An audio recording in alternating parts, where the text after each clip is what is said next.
Perhaps he began to ask the driver. The driver was not listening. No, this is the best solution we have, he said.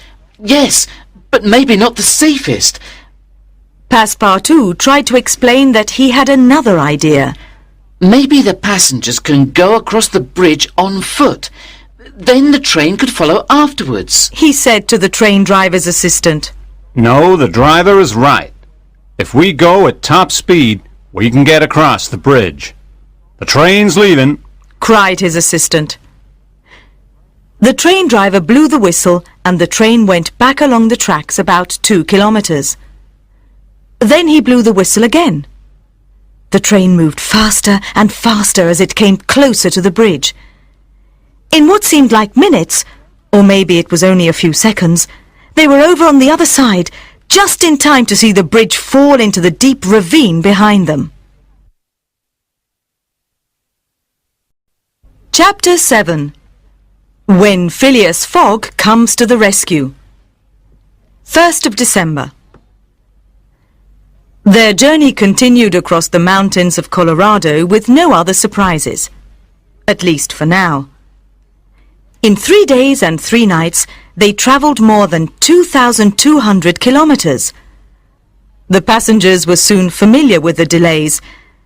These only seemed to worry Passepartout. Phileas Fogg continued to play cards with Mrs. Aouda, while Inspector Fix slept like a baby, his head going up and down with the gentle movement of the train. Passepartout correctly predicted more problems. He was right. A few days later, a group of Sioux Indians attacked their train. The Sioux rode their horses along both sides of the train. The passengers heard their battle cries before they arrived. Many of them knew what was happening. The horses of the Sioux moved faster than the train, and several arrows flew towards the train carriages until finally the train slowed down. Some of the passengers prepared to defend themselves. The Sioux jumped on the train. Their leader tied up the train driver and his assistant together and threw them off the train. Then they went towards the other carriages. "They're coming towards our carriage!" shouted Mrs. Aouda. Passepartout bravely hit one of the men over the head with the back of his gun. Then he left the others to see what he could do to stop the train and ask for help. We need to stop the train, Passepartout told another passenger. Maybe we can ask for help from a nearby town. There are soldiers at Fort Kearny, a few miles away, replied the man. Good, said Passepartout. We'll stop the train and someone can go and look for help. He knew that there was only one way to stop the train, to climb under it. He opened the door and went under their carriage. Then, with his great strength, he pulled himself along the bottom of the other carriages until he finally found the engine above his head. He separated the engine from the carriages, and the train stopped. They were almost at Fort Kearny. The soldiers at Fort Kearny heard the cries of the Sioux and the sound of the guns coming from the train. They quickly got on their horses and went to see what was happening. The Sioux were surprised to see the soldiers who were already shooting at them from the distance. "Let's go," said their leader. "But first, take that man who is giving us so much trouble." The group rode away on their horses, taking 2 passengers with them, and the brave young Frenchman who was trying to save them. When the battle was over, Phileas Fogg could not find Passepartout. The Indians took him away, said a passenger. Poor man, they'll kill him for sure. "I'll find him and bring him back, dead or alive," replied Phileas Fogg.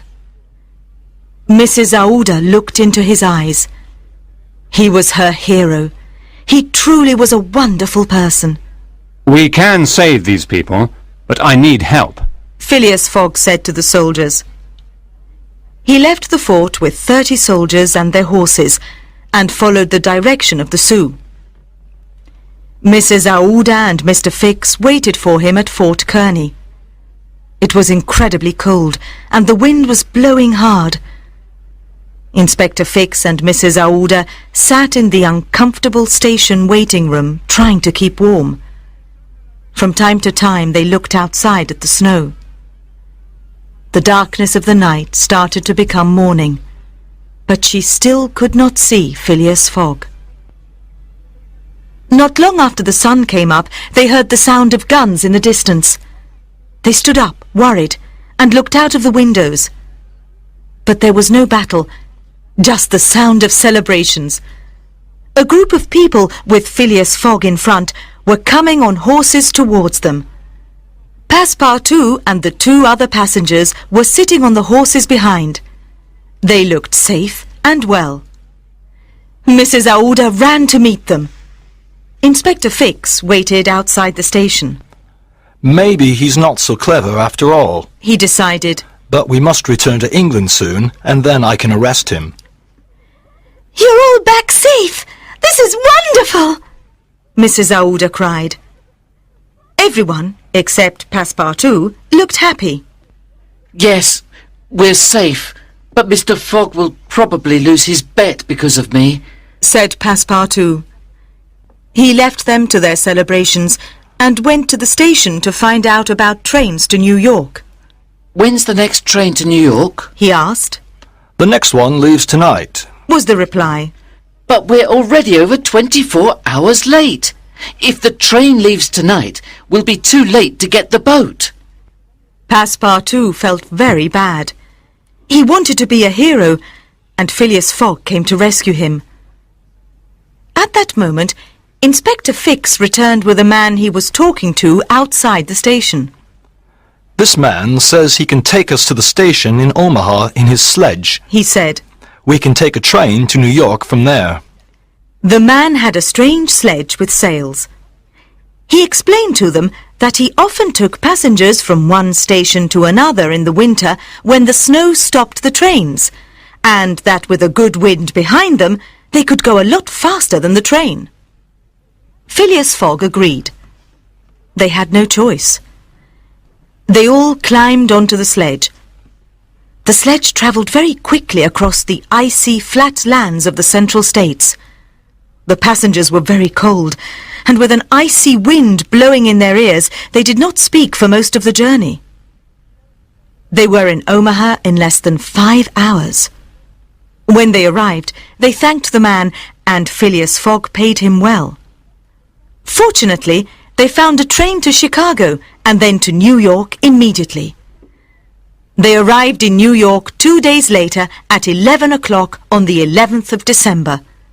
They quickly went to the port, but the China, the ship taking them to Liverpool, was not there. Fogg did not look surprised. He looked at his watch. They were 45 minutes late. Chapter 8. When Phileas Fogg becomes the captain of a ship. 11th of December. None of the boats in the port of New York were leaving before the 14th of December. Too late to arrive at the Reform Club before 8:45 on the 21st of December. Passepartout was very upset. They were only 45 minutes late, and he was certain it was his fault. Phileas Fogg did not want Passepartout to feel responsible, and he simply said, We'll see what happens tomorrow. The next day, at midday on the 12th of December, with just 9 days, 13 hours and 45 minutes to return to London, Phileas Fogg went to look for a ship, large or small, to take them across the Atlantic. After trying several ships with no success, he spoke to the captain of a cargo ship, the Henrietta. When is the ship leaving? He asked the captain. In an hour. He replied. Where is the ship going to? Phileas Fogg asked. To France, Bordeaux. Will you take myself and 3 other passengers to Liverpool? To Liverpool? Certainly not. Said the captain, looking at him like he was mad. This ship must arrive in Bordeaux by the 20th of December. Phileas Fogg thought for a moment. I'll give you $2,000 for each passenger, If you take us to Bordeaux, then. he said. $2,000 each. He repeated, amazed at such a generous offer. He scratched his head. Why was this man offering him so much money? Did he have something to hide? It was a lot of money. He agreed. The ship leaves at 9. He said. 2 hours later, our 4 travellers were on the Henrietta, and they were leaving the port of New York on their way to Bordeaux. The next day, on the 13th of December, Phileas Fogg was the new captain of the ship, and the Henrietta was going to Bordeaux. However, Phileas Fogg gave the sailors some money, and they agreed to go to Liverpool instead. The crew locked the captain in his cabin, and he was now in there shouting and trying to free himself unsuccessfully. His companions were surprised to find that Phileas Fogg was a good sailor. Passepartout tried to ask him about this, but Phileas Fogg did not want to talk. He had to try and cross the Atlantic in stormy weather, and his mind was concentrating on arriving in England on time. He also did not want to lose the ship and all its crew. Fix decided that Phileas Fogg was not just a thief. He was a pirate. He's not taking the ship to Liverpool, He thought. but to some unknown place where it's safe for him to escape. If I don't get help from the police there, all is lost. They were halfway across the Atlantic with only 5 days to go. They were going at top speed, and everything was going well until one of the men came to speak to Phileas Fogg. If we continue at this speed, we won't have enough coal to get the ship to Liverpool. He said. We must slow down. We can't. Replied Phileas Fogg. We'll burn all the wood on the ship, if we have to. He told the worried crew member. When they came close to Ireland, only the outside metal of the body of the ship remained. The ship could not get to Liverpool, so they stopped in Ireland. Phileas Fogg took the ship to a port called Queenstown. From there they took a train to Dublin and then a ship to Liverpool. Inspector Fix did not understand the man. What was in Liverpool? What was in London that he wanted to return for? This voyage seemed endless. At 20 to midnight on the 20th of December, they finally arrived in Liverpool. They were exactly 6 hours away from London. Enough time to get to the Reform Club to win the bet. Inspector Fix put his hand on Phileas Fogg's shoulder. You are Mr. Phileas Fogg, is that correct? He said, Yes. said Phileas Fogg slowly. He was a little confused by the question. Phileas Fogg, I am arresting you in the name of the law. He said. In a moment, 2 policemen stood next to Phileas Fogg. Phileas Fogg was very angry. You? He began. I don't like men who have no loyalty to people who help them like his own friends. How could you do this when I thought you were an honest person? You are worse than a criminal. For the first time, Inspector Fix felt bad. He did not know what to do now that he did not have to follow Phileas Fogg around the world. He could see that he was not really a bad man, but he was a thief, and he wanted the reward for his efforts. He went out of the room. A policeman took Phileas Fogg away, and Mrs. Aouda started crying loudly. She put her head on Passepartout's shoulder, and they left. Phileas Fogg looked at the walls. He had no money. All his hopes were gone. He was in a police station because they thought he was a thief. He was losing a lot of money. He could only hope for one more amazing event to rescue him. It came sooner than he thought. Passepartout ran back to the police station with Mrs. Aouda. Then Inspector Fix arrived too. His hair was untidy and he could not breathe. Mr. Fogg! He cried when he could finally speak. Mr. Fogg, you are free to go. They caught the thief 3 days ago. Chapter 9. When it is better to travel east. 20th of December. Phileas Fogg was free, and he knew exactly what to do. He looked at Inspector Fix, and then he hit him. First with one hand, then with the other. Fix fell to the floor. Passepartout was very happy. Good. He told his master. Then he turned to Inspector Fix. That's what happens to people who behave like you! He shouted at the confused detective. They left the police station and went towards the railway station immediately. They were in time for the train, but the train was late, and when they arrived in London they looked up at the clock in Euston Station to see that it was 9:10. Phileas Fogg lost his bet by 5 minutes. Phileas Fogg accepted this in his usual way, without showing any particular emotion. Mrs. Aouda, on the other hand, was very emotional. She continued to cry. She did not know what to do. Passepartout was also worried for his master and his job. It was his master's choice to spend all his money on the bet, but he was such a good, honest person. It was not good to see him like this. He still could not stop thinking that it was his fault. The next day, Passepartout followed the same routine except for one thing. When they heard the sound of Big Ben at 11:30 the next day, Phileas Fogg did not go to the Reform Club. The house felt strange. It was like no one lived there. At about 7:30 that evening, Phileas Fogg asked Mrs. Aouda if he could come to her room to speak to her. Madam, He began sadly. I wanted to take you back to England with me, because I thought I could offer you a good life here. Now I am a poor man, and I have nothing to offer you. It was the first time Mrs. Aouda saw Phileas Fogg looking really sad. I know, Mr. Fogg, and I'm so sorry. You saved my life, you took time to rescue me, and you lost your bet because of me. Madam, I couldn't let you die that terrible death. But now you are here, and you need a way to live. I have my house and my possessions. But what about you? I don't need anything. Maybe your friends could, I have no friends. he said sadly.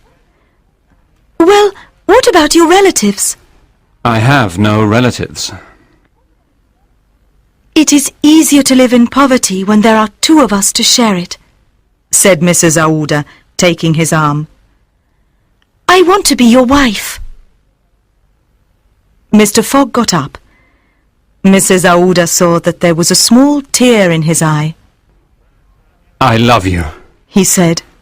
and I want to spend my life with you. Oh, said Mrs. Aouda with a surprised cry. She was so happy that she put her hand to her heart. Passepartout came into the room and saw his master standing close to Mrs. Aouda. He understood immediately. This is wonderful news. He said. We all need some good news. Yes, Said Phileas Fogg. if you agree, Mrs. Aouda, we can get married immediately. Passepartout, do you know where Reverend Wilson lives?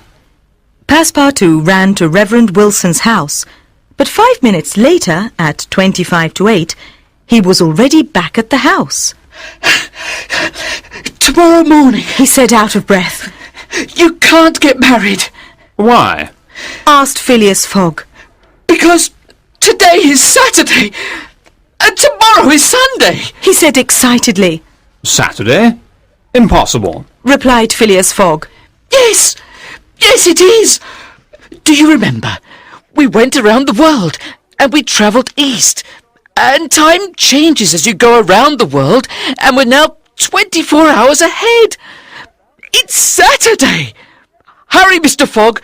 We only have 10 minutes. You can still win your bet. They took Phileas Fogg's carriage to go to the Reform Club. Passepartout wanted to drive. He almost hit 2 dogs, and they almost had more accidents before they arrived at the Reform Club at 8:44. Phileas Fogg's friends were waiting around the table impatiently. Well, hello, my friends. He said when he stepped into the games room at 8:45. I believe that I am now a rich man.